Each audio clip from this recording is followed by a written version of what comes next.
PTC news देख रहे सभी दर्शकों का स्वागत है। मैं सुमन कश्यप आपके साथ हाजिर आपके सामने हरियाणा की तमाम बड़ी खबरों को लेकर बुलेटिन की शुरुआत करेंगे, लेकिन पहले नजर डालते हैं हेडलाइंस पर। कैबिनेट मंत्री अनिल विज ने रेखा गुप्ता को दी बधाई, कहा हरियाणा की बेटी को दिल्ली में मुख्यमंत्री बनाया गया। दिल्ली में विकास कार्यों को लगा था ग्रहण, हुआ खत्म। कुमारी शैलजा ने कांग्रेस में एकता पर जोर दिया, आगामी चुनाव में मिलकर काम करने का आग्रह किया। कहा कुछ लोग निजी कारणों या दबाव में पार्टी छोड़कर चले गए। आम आदमी पार्टी के प्रदेशाध्यक्ष सुशील गुप्ता ने भाजपा पर बोला हमला, कहा आम आदमी पार्टी पूरे हरियाणा में मजबूती के साथ चुनाव लड़ेगी। पार्टी का लक्ष्य फरीदाबाद को भ्रष्टाचार मुक्त बनाना। रोहतक पुलिस और बदमाशों के बीच हुई मुठभेड़, सीआईए 1 और 2 बदमाशों के बीच मुठभेड़ हुई। जवाबी फायरिंग में एक बदमाश के पांव में लगी गोली। कुंभ स्नान से परिवार वापस लौटा, तोड़ गए होश, चोरों ने घर से लूट लिए सोने चांदी के जेवर और नकदी।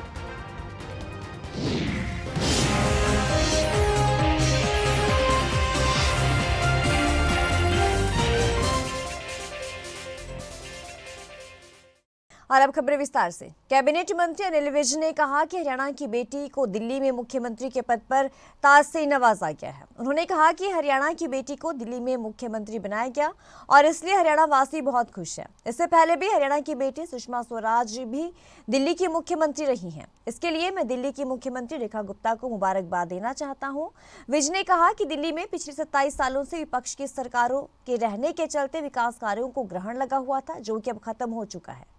सुषमा स्वराज जी के बाद एक बार फिर हरियाणा की बेटी के सिर पर दिल्ली के मुख्यमंत्री पद का ताज सजा है।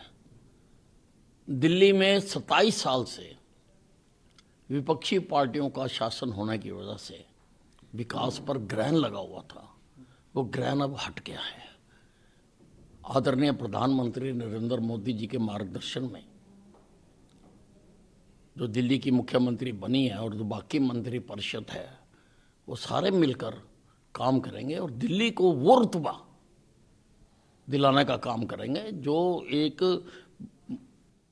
देश की राजधानी का होना चाहिए। निकाय चुनाव में तो मुझे नहीं लगता कि कोई मुकाबला है।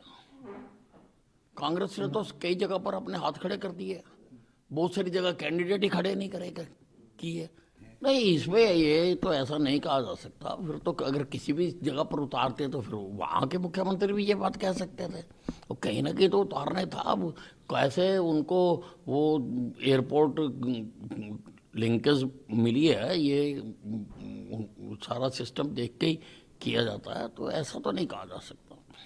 कांग्रेस पार्टी छोड़ने वाले कई नेताओं के कुछ दिनों के बाद सिरसा की सांसद कुमारी शैलजा ने पार्टी नेताओं से एकजुट रहने और आगामी चुनाव में जीत सुनिश्चित करने के लिए मिलकर काम करने का आग्रह किया है। उन्होंने स्वीकार किया कि कुछ लोग निजी कारणों या दबाव में पार्टी छोड़कर चले गए, लेकिन कांग्रेस ने उन्हें पहचान दी है। करनाल में कांग्रेस के मेयर पद के उम्मीदवार मनोज वाधवा के चुनाव कार्यालय में मीडिया को संबोधित करते हुए शैलजा ने कहा कि उनकी निजी पसंद है, लेकिन कांग्रेस कार्यकर्ता समर्पित हैं और इस चुनाव को अपना चुनाव मानकर पूरी निष्ठा के साथ लड़ रहे हैं।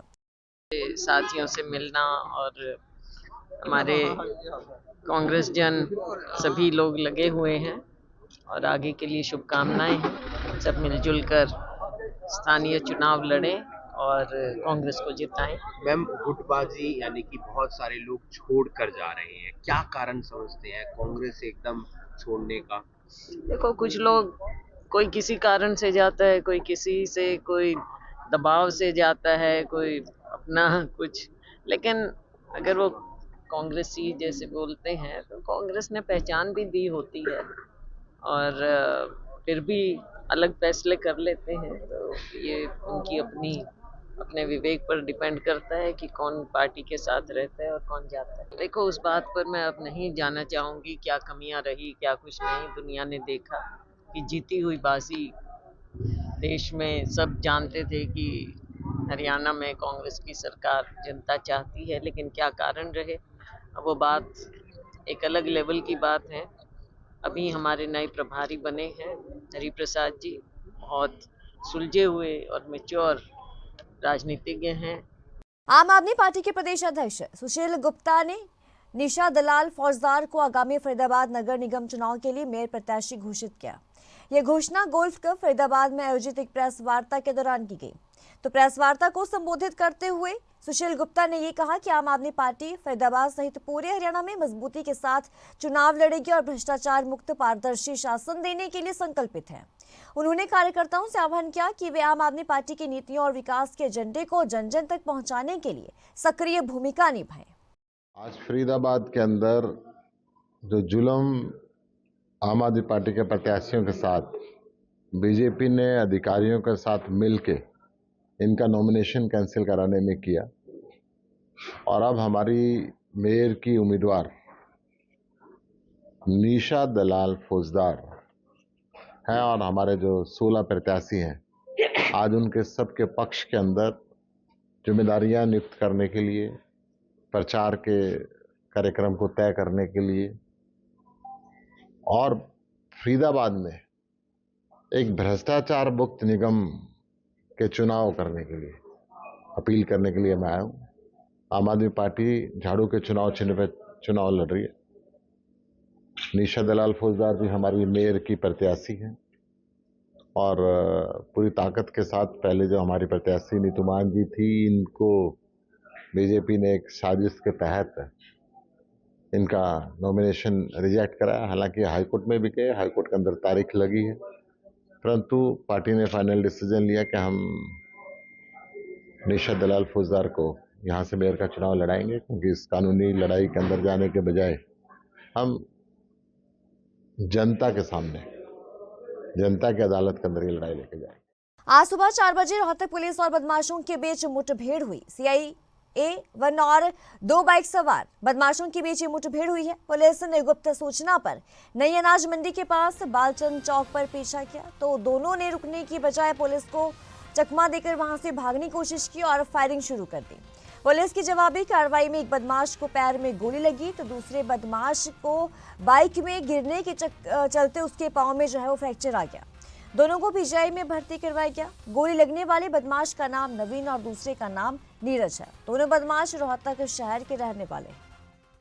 नारनौल नगर परिषद के द्वारा शहर के 2 स्थानों पर सड़क निर्माण का कार्य करवाया जा रहा है। इसमें महिला थाने से लेकर महिला ITI तक एक सड़क मार्ग है, तो वहीं दूसरा सड़क मार्ग किला रोड से लेकर आजाद चौक होते हुए महावीर चौक तक है।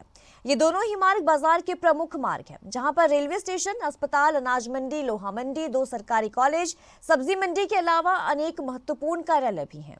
इन दोनों ही सड़कों के निर्माण का कार्य पिछले 4 महीने से शुरू किया गया था, लेकिन ठेकेदार की लापरवाही के चलते अभी तक पूरा नहीं हुआ है।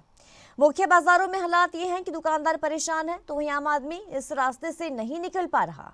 ठेकेदार ने पुरानी सड़क को तोड़कर नई सड़क निर्माण का कार्य तो शुरू किया, लेकिन कार्य धीमी गति के चलते व्यापारियों को काफी परेशानी का सामना करना पड़ रहा है।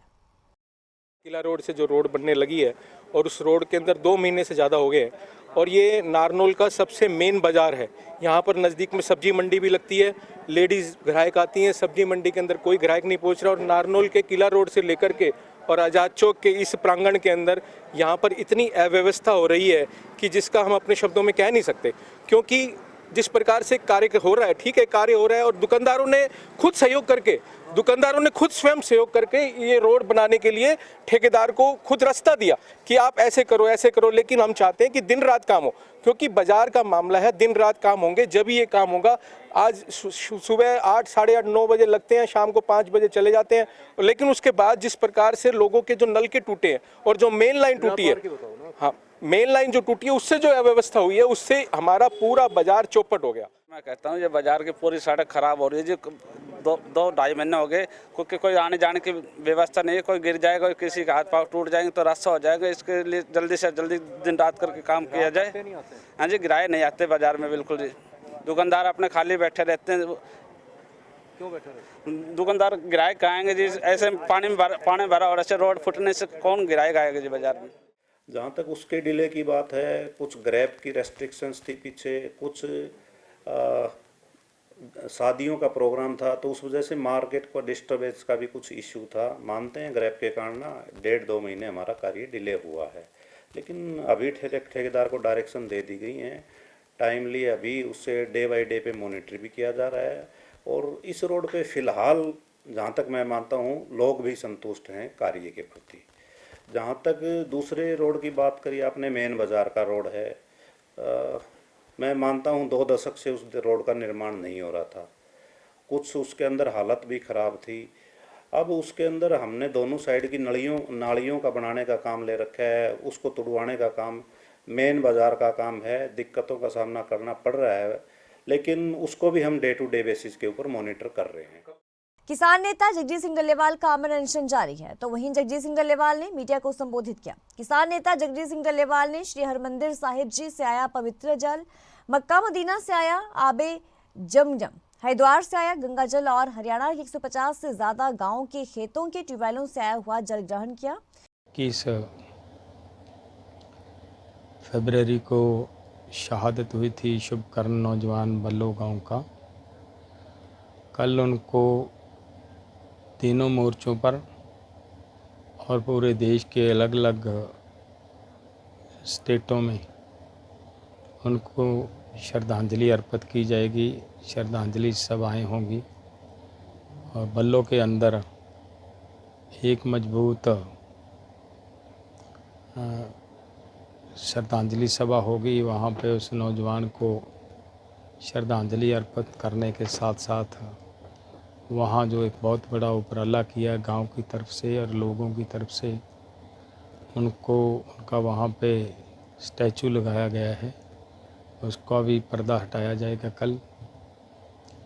और मैं ये कहना चाह रहा हूँ कि हमारे प्रधानमंत्री ये कहते हैं कि दुनिया का सबसे बड़ा लोकतंत्र राज है, तो जो कल हमें हमारे इस नौजवान की श्रद्धांजलि समारोह करना पड़ रहा है अलग अलग जगहों पे पूरे देश के अंदर, उसकी ज़रूरत क्यों पड़ गई?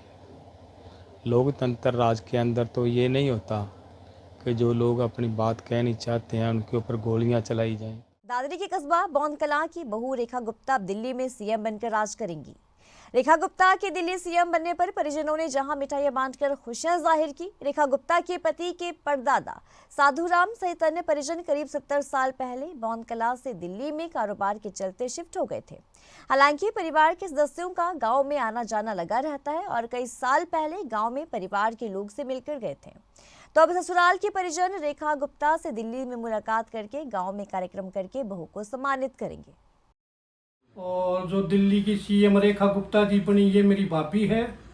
हमने बड़ी खुशी हुई चीज़ की सुन के और बड़ा जश्न मनाया हमने। इधर मिठाइयाँ बांटी खूब और हम दिल्ली मिलने के लिए भी जाएंगे। बौंद कला से इनका पैतृक संबंध था। इनका 35-40 साल हो गए होंगे इन यहाँ से गए हुए और शायद 35 साल पहले एक बार आए भी थे इधर में, उसके बाद तो नहीं आए हैं। और ये बौंद की बहू है।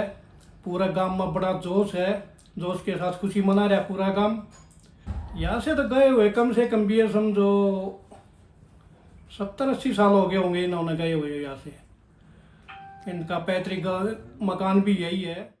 पलवल के काजीवाड़ा से एक परिवार कुंभ स्नान के लिए गया था। पीछे से अज्ञात चोरों ने घर में रखा हुआ तमाम सोने और चांदी का और जो जेवर थे और जो नकदी था वो चोरी कर लिए। घर में चोरी की खबर सुनने के बाद परिवार के सभी लोग बिना कुंभ स्नान किए ही प्रयागराज से लगभग 30 किलोमीटर पहले ही लौटकर वापस आ गए।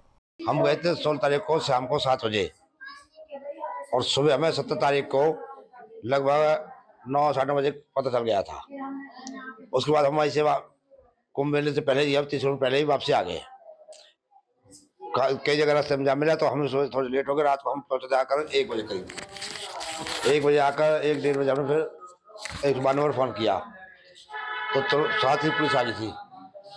उसके बाद वो वापस चले गए। फिर दोबारा पुलिस और हस्ती चौकी चाहिए, 5-7 पुलिस वाले फिर आए रात को। फिर सुबह 7 बजे पुलिस आई है।